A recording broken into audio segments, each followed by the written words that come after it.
Chapter 1. The Wheat Field. Go and wander, boy, wander far, under moon and star, coat of bear, teeth of wolf, tree, leaf, and bark, old, old memory cold, sparkling clear. Hell is ice, hell is fire. The beast, it hunts, it hunts. Forge the blade. For the lady, she weeps. Why? The laughing children gone quiet now. Quiet. Wander, boy. Forge the blade. Find the logos. Cut the wisdom. Unlock the words. Unlock the words. Samuel swung his scythe into the stalks of golden brown wheat. The young man planted his feet and pivoted his body, throwing all his strength behind the curved wooden shaft and blade. The wheat fell behind him gently. He kept cutting, striving to keep up with the others. Above him, the sky was a brilliant blue, with only a few clouds on the horizon. Before him lay fields of wheat that stretched down, swaying up and down in the gentle wind. The small village was behind him, the docks and the sapphire sea off to his left. Samuel could still see his father and the other men of the village up ahead. His grandfather would be cutting behind him. He tried hard. He struggled to keep up with those at the front. He swung the scythe and the wheat fell. All right, that's enough. The men of Port Hayden, of the tribe known as the Wolves, put down their scythes. Let's gather up the wheat into sheaves. The young men gathered up the stalks into sheaths. Each man lay a sheath on top of a sheath, stacking them up on the harvester's pile. Samuel stood by, catching his breath, covered in sweat, watching ravens perch themselves in a tree. Suddenly, the echo hit Samuel with the force of a thunderstorm. His head spun and his vision darkened, and then exploded as though he had been struck by lightning, or dropped down deep into the ocean. It was a vision, a revelation, a sudden episode of madness that gripped him like the claws of a mad bird. He saw fire burning up a house hungrily. He felt fear. It was another person's life. This much he knew. Another person's emotion projected onto him. But he knew not why.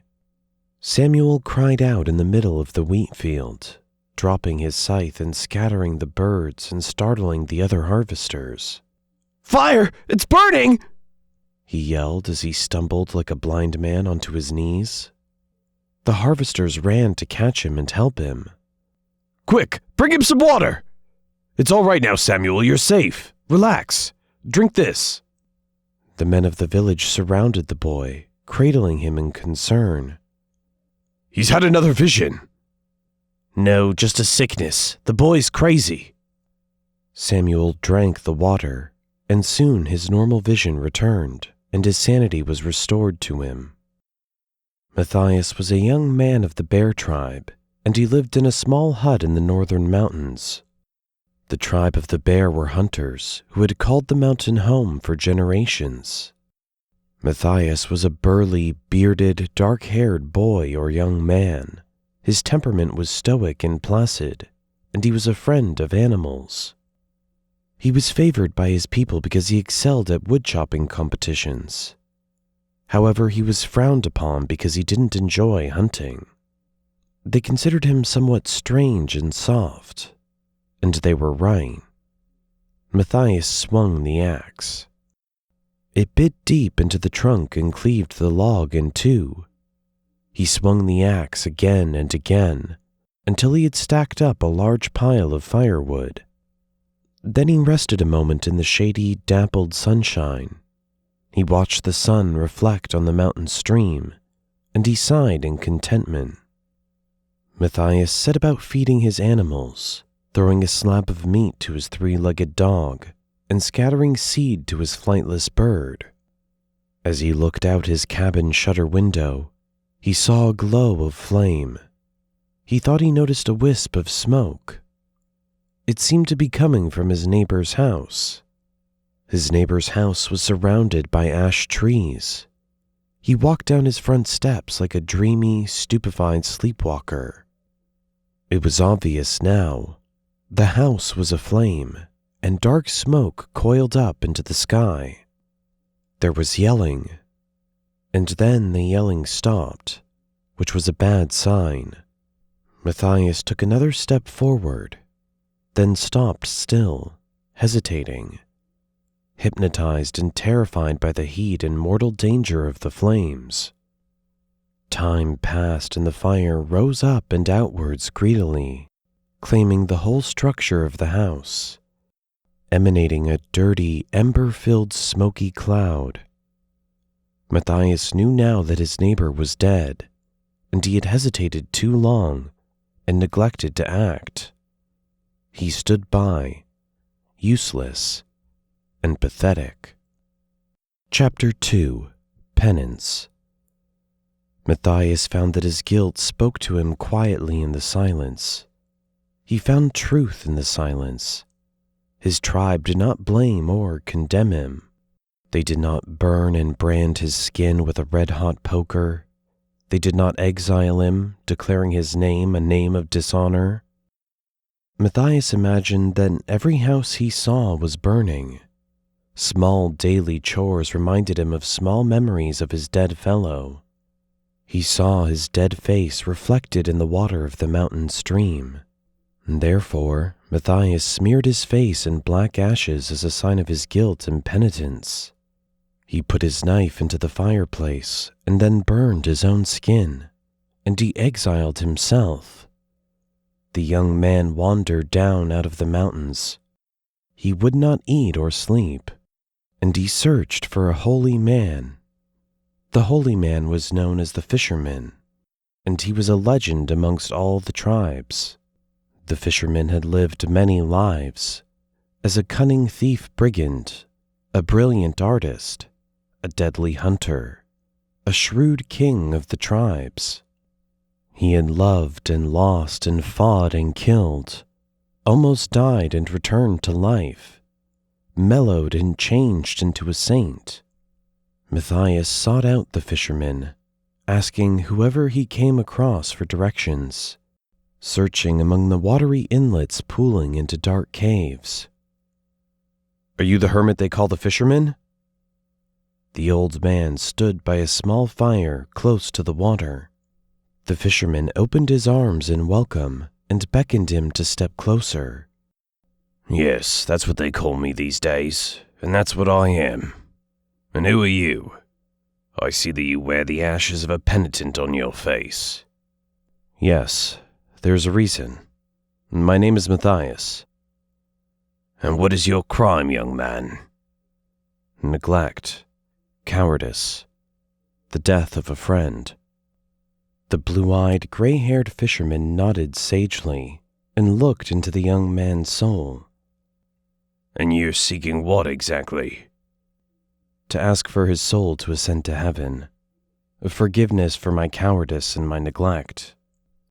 In the quiet, the waters lapped over the rocks. The fire crackled. "I've been given the keys to unlock these two things, if you will walk the hard path of penitence." Matthias wept and agreed to do anything the fisherman asked of him. "Matthias, I will send you on a crusade." "And who is my enemy? What must I do?" "Your enemy's a beast, a demon named the Shadow. You must go to the village of Port Hayden. Ask for Samuel the blacksmith. He will make you a spear for your crusade." Then the fisherman invited Matthias to stay a while. They ate fish and bread together in the warmth of the small fire, as the water splashed into the rocky cave like a melody. Chapter 3. Revenge. Noble Lady Jacinta traveled to the small town of Scarborough. It was a small town busy and bustling with tradesfolk and merchants. Jacinta wore dark leather, gaudy jewels, and a snake pendant. Her life was a rags-to-riches drama through any means of manipulation story. She arrived in horse and carriage with the air of an aristocrat. She stayed a night at the inn, and gave orders to the innkeepers imperiously. When asked, she said mysteriously that she was in Scarborough to settle an old debt. Jacinta had searched long and hard and paid a high price to learn the old ways, to call upon the dark territorial gods. She raised her blood-stained hands in fealty and submission, as incense smoke surrounded her in a sweet, cloudy spiral. Jacinta had given the sacrifice for the summoning. She had followed the old rituals and used the old names, and now there could be no turning back. Tears filled her eyes as she remembered the past. She would have her revenge for her abandonment, a cruel winter, and her dead child, and all the humiliating things she had to do next. She would have her revenge at any price, even if it destroyed her soul and all the villagers standing in the way. Any villagers in the way were necessary collateral damage. She felt the shadow beast enter into this world, and suddenly she knew she was not that powerful. She was an ant compared to this deadly, lightning-fast killing machine of a titan. Jacinta cried tears of ecstasy, triumph, and then slow dawning horror. The shadow would torture and slaughter every living creature in the village of Scarborough and burn it to the ground. And she realized now, too late, that she would not be excluded. Samuel saw the black horse charge into Port Hayden. The black horse whinnied and neighed and pawed the ground in frustration, because someone had tied a rope and attached a load to the horse. Samuel and the villagers stopped their daily chores to watch the animal charge closer. What was the horse carrying? What had been tied to it with rope? And where had the horse come from? Finally, it gathered into the center of the crowd, into the heart of the village. The rope was dragging 2 corpses behind. They were bright blood red. Samuel realized with dread and disgust that the corpses had been skinned. The black horse circled the town center, making a public spectacle, marring the dignity of the dead. Some of the children screamed and some of the women wailed. Some of the men cursed with outrage. Samuel found a blade and he cut the rope. Villagers found blankets to throw over the red corpses to hide the horror. The horse bolted into the forest and was gone. The elders assembled for an emergency town meeting. Their voices were raised in panic. What person or beast could do such a horrible thing? What could be done? And how could they defend their home from such a terror? Chapter 4: Crusade. Matthias entered the town hall, banging his fist on the massive oak door, and he flung it open rudely. The wolves of Port Hayden watched his approach warily. He stepped into the crowded room. He was broad-shouldered and still dripping rain from his journey. He stood before them. They regarded each other, reading each other quietly for a moment. I am Matthias from the tribe of the Bear in the northern mountains. I'm looking for your blacksmith, Samuel. An elder of the town answered him. Hail and welcome, Matthias. Samuel, you say? Samuel is our apprentice blacksmith. I am afraid you have come to visit us during some dark days. What makes the days so dark? The enemy butchering whole villages with no pity. A warrior, a legion of warriors, or perhaps a beast, or a pack of beasts. We do not know.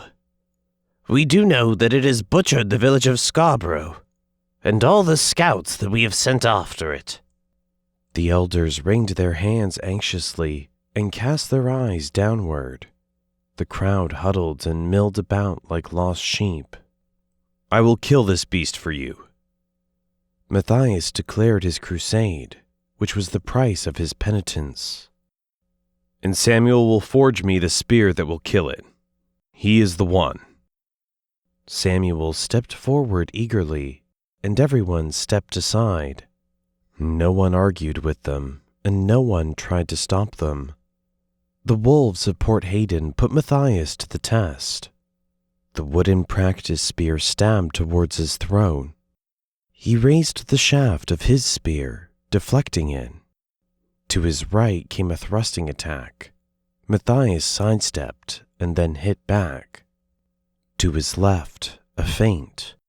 From behind him came a swing arced down at his head. He dropped down on one knee and threw his opponent over his head and slammed him in the dirt. Matthias sprung back up and slashed downwards at another man, forcing him to retreat on the back foot. He charged forward and swung his practice spear downwards, breaking the trainer's spear shaft in half. His opponent stumbled backwards in a heap, defeated. The penitent was drenched in sweat and covered in black and purple bruises. "You've improved, Matthias, since the beating we gave you the first few times." Matthias looked down at the bruises all over his arms, although they covered his whole body. Beating is certainly the right word. "You already had tremendous strength. Now you have learnt speed and technique." That night, the son of the bear and the son of the wolves all drank together, and they drank to foretell victory. Chapter 5. The Echo and the Crafting. Samuel and Matthias entered the smithy. Thick timber posts supported the high gable roof. The smithy contained a forge, an anvil, 4 workbenches, and rows of tools in racks on the walls. "So this is the smithy?" Matthias looked pleased and reassured. "Let's begin the crafting," Samuel said with a grin. "Great. What do we do first?"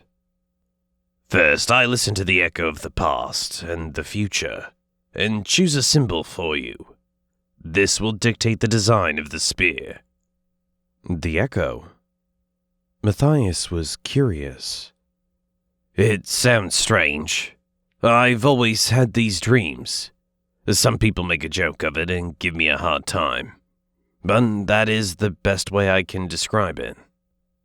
Samuel shrugged, and then he focused his mind, searching for Matthias's thread of destiny, the echo of his past and future returning back.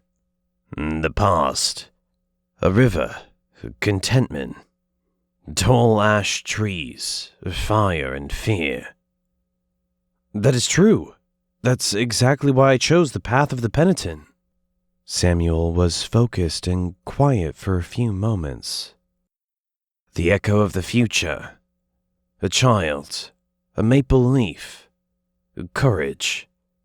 The symbol that fits you is this one. 2 lines joined like an arrow." Matthias shook his head in wonder. He gestured in amazement, truly speechless. "All right, now we are ready for the crafting." Samuel the blacksmith planed down the ash wood to make the shaft. Wood pilings cascaded over the floor. Next, he plunged the metal into the blazing forge. Let it burn for a time. Then with tongs he took it out of the fire and placed it on the anvil. Samuel hammered hard, smashing hot sparks continuously, making a rhythmic metallic music. Then it was Matthias's turn to help hammer the glowing hot iron. They alternated hammer strokes in turn, working together. Samuel quenched the glowing metal in the water. Next, Samuel would take it over to the sharpening stone and work it over and over until it was a sharp spearhead. The son of the wolf engraved an arrow symbol on the spearhead. Also, he engraved a maple leaf on the wooden ash shaft of the spear.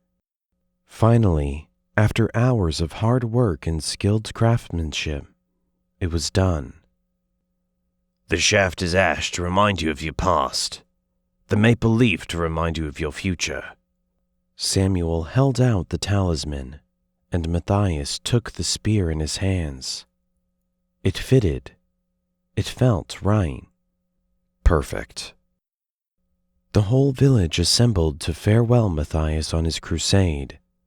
Men, women, and children formed a tunnel around him. The banners of the wolf flew in the breeze.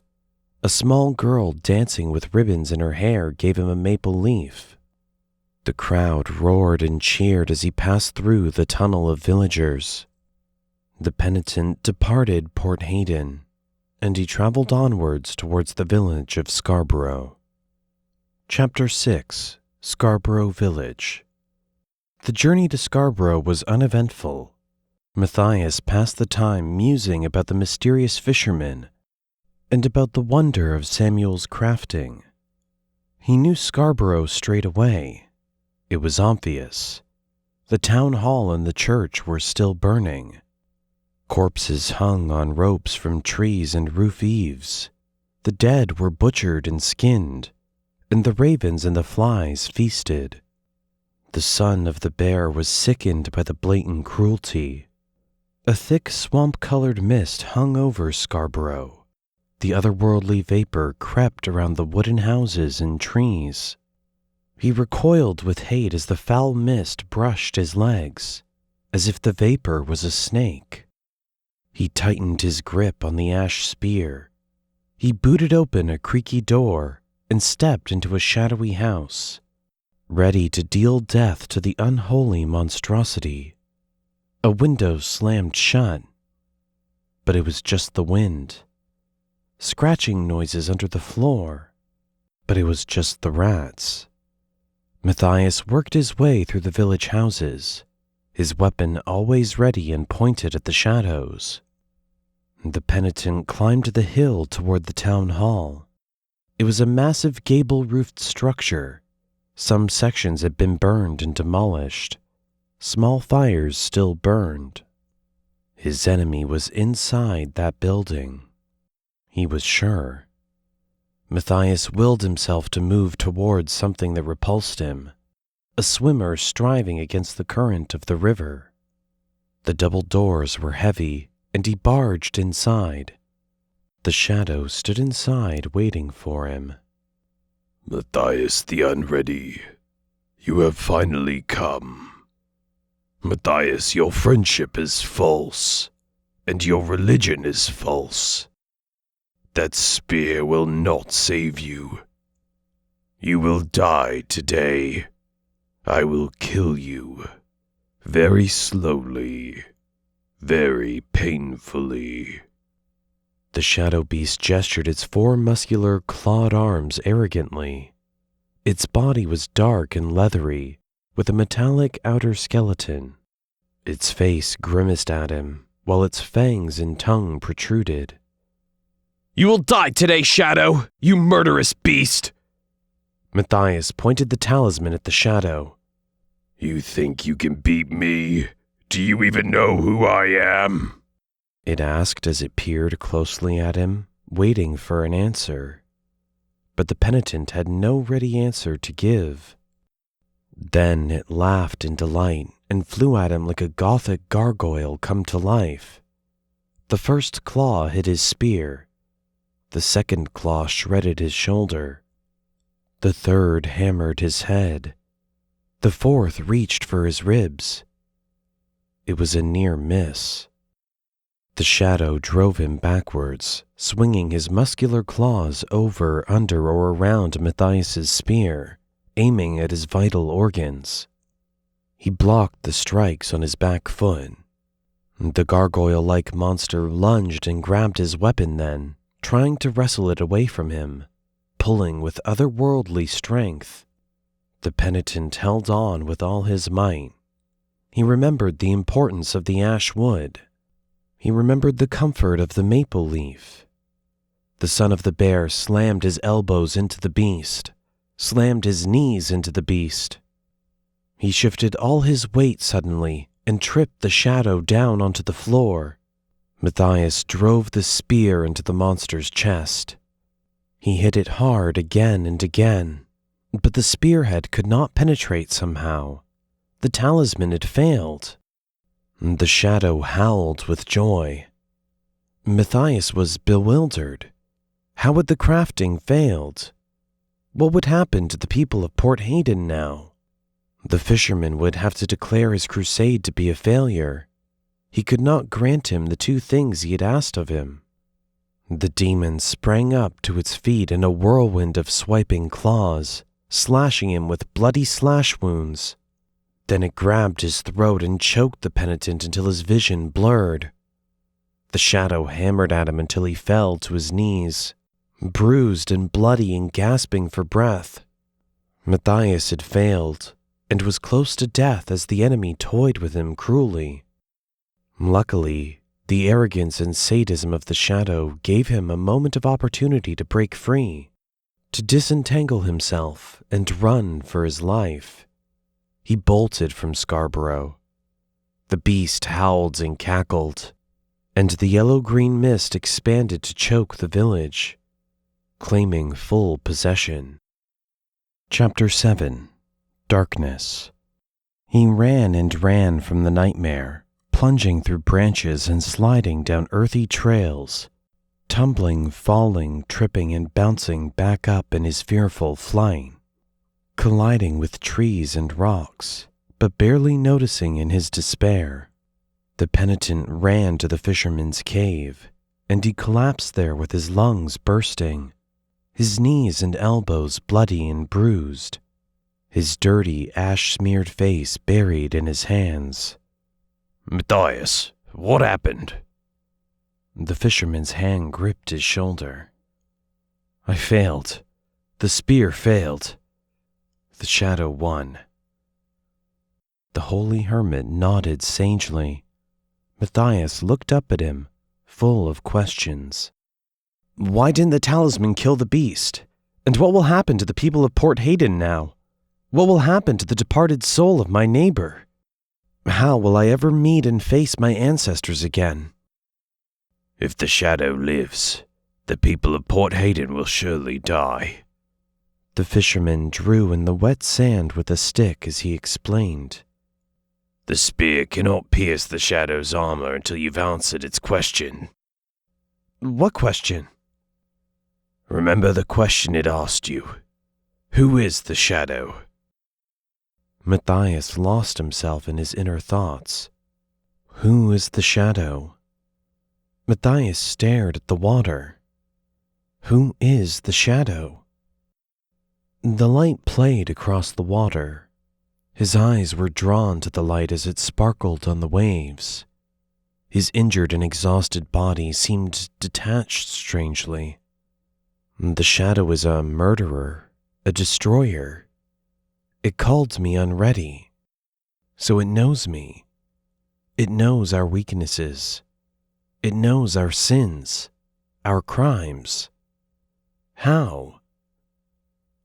It knows our sin because it is our sin. The shadow is a part of us. We are the shadow. I am the shadow. Matthias realized the truth now. Once again, truth was found in silence. He had his answer. Then, the light on the water grew brighter and brighter over the waters, until the penitent lost his sense of time and place. Light flooded his soul from all directions. He saw the image of a woman. She walked on the water, and she carried the light of the moon and stars. Tears fell from her eyes and down onto the spearhead. Her tears wet the spearhead, and then turned into steam. And then he was back at the fisherman's rocky cave. The son of the bear returned to Scarborough. He charged up the hill like an arrow aimed straight at the town hall. The yellow-green mist dispersed like a family of snakes slithering away. He returned to the burnt-out, crumbled-down wreckage of a town hall, walked straight through the front doors.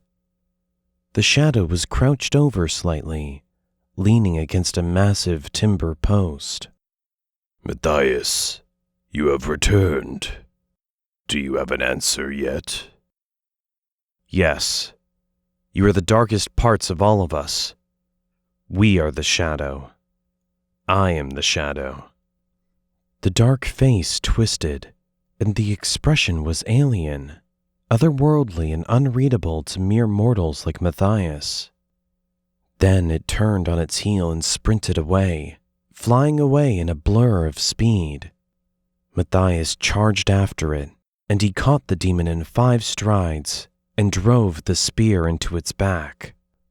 It screamed and fell down beneath him, like a gargoyle in a river of blood.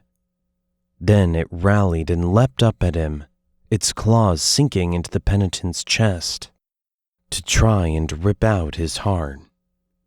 Matthias raised up the spear and drove it down with full conviction. The spear had smashed through its exoskeleton and drove into its chest. He pinned the monster to the floor and forced it down, fatally wounded and drowning in black blood.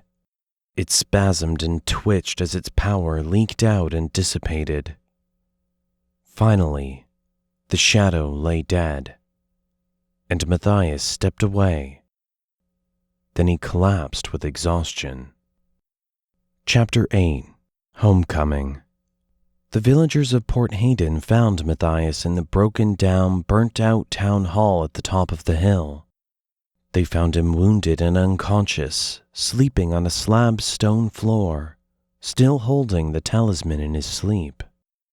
The villagers picked him up and carried him back to their town through the same tunnel of thankful, adoring faces. Samuel's family took him into their home and nursed him back to health. Samuel talked with Matthias about the horror of the shadow, about the spear, and the mysterious crying lady whose tears blessed the spear. They wondered if the fishermen would send them on more crusades. They wondered if Samuel would ever hear the echo again, and what that could mean. They talked for days, and then, after his recovery, the village announced a feast in honor of Samuel and Matthias, and they joined the banner of the wolf and the banner of the bear to show their friendship. After much drinking and feasting, Matthias went his way back to his mountain home, early one morning, as the sun rose over the golden wheat field. The girl with the ribbons in her hair watched him go.